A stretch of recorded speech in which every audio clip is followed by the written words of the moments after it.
Hello বন্ধুরা, কেমন আছো তোমরা? আশা করি সবাই খুব ভালো আছো। আমিও খুব ভালো আছি। শ্রাবণ মাস পড়ে গেছে, তো শ্রাবণ মাসের সবাইকে অনেক অনেক শুভকামনা রইলো। তোমাদের শ্রাবণ মাসটা খুব ভালো কাটুক। তো আমি এখন রাখি করছি, যেহেতু তো আমি অনেক ধরনেরই রাখি করি, পুঁতির রাখিও করি, এরকম জাস্ট এরকম হাতের কাজের মতো, মানে উল দিয়েও রাখি করি, সব রকম রাখি করি। তো আমার এক বোন আমায় জিজ্ঞেস করছিল যে দিদি তুমি কি রাখি বিক্রি করো? তো আমি তাকে বলবো যে না, আমি রাখি বিক্রি করি না, আমি একজনের আন্ডারে কাজ করি। তো সে আমাকে রাখি দেয়, আমি তাকে রাখি করে আবার জমা দিয়ে দিই। আর তোমার যদি রাখি কেনার ইচ্ছা হয় বা তোমার যদি রাখি কিনতে হয়, তাহলে তোমাকে সেই দিদির সাথে কন্ট্যাক্ট করতে হবে। তো সেই দিদি তোমাকে বলে দেবে সে রাখি বিক্রি করতে পারবে কিনা।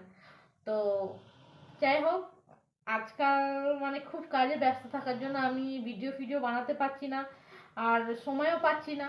তো ভাবলাম কি কাজ করতে করতেই ভিডিও বানিয়ে দিই। আমার বন্ধুরা তো সবই জানে।